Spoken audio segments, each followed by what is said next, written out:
pagi sudah kerja cari dunia. Masa untuk cari akhirat engkau masih malas?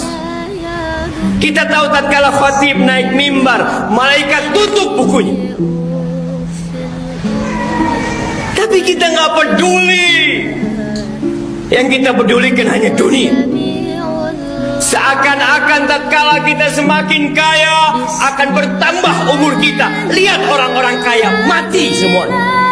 Dan apa yang mereka bawa? Toko mereka bawa, mobilnya mereka bawa, rumahnya dibawa, satu lembar kain yang dia bawa. Laki-laki itu kalau digunakan kelembutan, dia akan menaungi. Ibu gunakan kekasaran, dia akan hadapi seperti hadapi laki-laki. Ibu jangan marah banting piring. Kalau banting piring satu, suami banting satu rak. Ya. Berapa jam dalam sehari? 24 jam.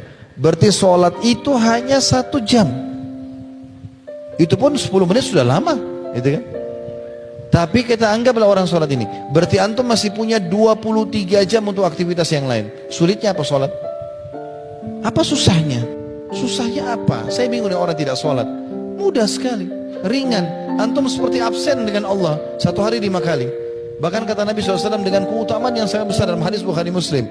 Bagaimana kalau di depan rumah seseorang di antara kalian ada sungai mengalir dengan deras, dia mandi sehari 5 kali, ada nggak tertinggal dosanya? Kata para sahabat, ada nggak tertinggal kotoran badannya?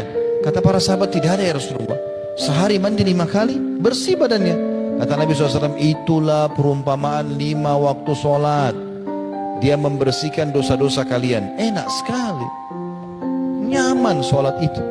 Orang kalau tidak potong kuku atau tidak potong rambut di 10 awal Zulhijjah sampai dia berkurban, itu adalah ya, larangan dari Nabi.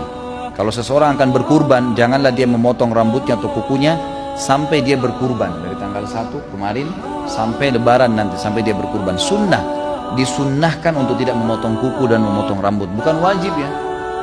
Ini lebih dekat kepada sunnah muakkadah, sunnah yang sangat ditekankan. Artinya kalau darurat antum mau potong memang darurat, ya sudah dipotong kalau darurat.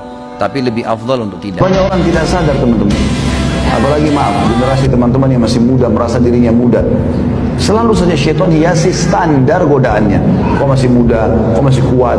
Nanti kalau orang tua, itu buktinya ayah kamu sampai umur 70 tahun. Iya kalau iya sama. Banyak orang tua, umurnya 70 tahun, anaknya meninggal umur 20 tahun. Banyak sekali. Mati itu sesuatu yang misterius, tidak mengenal waktu, tidak mengenal siapa, tidak mengenal jabatannya. Ingat pesan saya ya, ketika Anda terbersih ingin berubah jadi lebih baik, di situ Anda mendapatkan anugerah tertinggi yang tak ternilai. Anda sedang dicintai oleh Allah Subhanahu wa Ta'ala. Karena itu tolong jangan gadaikan cinta Allah dengan dunia, itu nggak ada tandingannya. Tidur ya, karena ketiduran, tetap dikerjakan. Jam berapapun Anda bangun, kerjakan. Sama dengan lupa, dikerjakan kapan ingat. Hadis Bukhari berbunyi, kata Nabi SAW, siapa yang lupa sholat, dia kerjakan kapan dia teringat. Jika kamu ditimpa sesuatu, maka janganlah mengatakan kalau saja saya melakukan demikian, niscaya akan begini dan begitu. Akan tetapi katakanlah Allah telah menakdirkan hal itu dan apa saja yang dia kehendaki pasti dia lakukan. Sebab ungkapan kalau saja dapat membuka perkataan atau pekerjaan syaitan. Ini yang ke-13. Tentang seseorang itu harusnya pada saat terjadi sesuatu padanya, dia mengatakan qaddarallahu ma syaa fa'al. Ini termasuk akhlak yang mulia. Nabi SAW nggak pernah rayain ulang tahunnya, nggak usah sibuk ulang tahun tiap tahun gitu kan. Hanya ikutin orang-orang kafir ulang tahun, itu acaranya orang kafir, bawa kue, tiup, nyanyi-nyanyi, disuruh minta apa pada saat itu. Nggak ada dalam Islam itu. Nabi SAW tidak pernah rayain hari lahirnya, nggak juga sahabat, nggak juga tabi'in, nggak juga orang-orang soleh. Yang rayain ulang tahun orang kafir, berarti Anda contohin mereka. Orang soleh kita nggak ada yang rayain, gitu kan? Nyanyi-nyanyinya pun sama, tiup lilinnya juga sama, tasyabuh. Apa kata Nabi SAW? Man tasyaba biqaumin fahuwa minhum. Siapa yang mencontohi satu kaum, maka dia termasuk golongan dari kaum itu.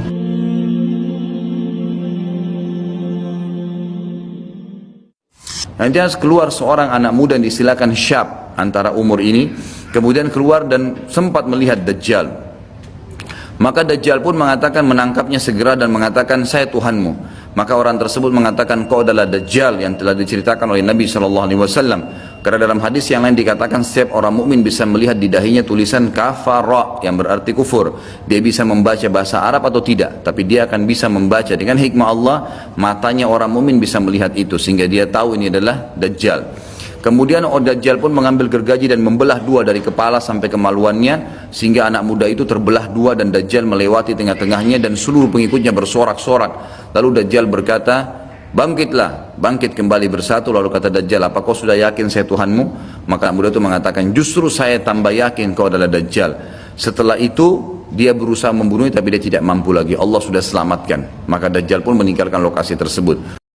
Dalam hadis yang lain riwayat Bukhari kata Nabi SAW, siapa yang ketinggalan, siapa yang meninggalkan sholat asar secara sengaja, habis semua amalnya.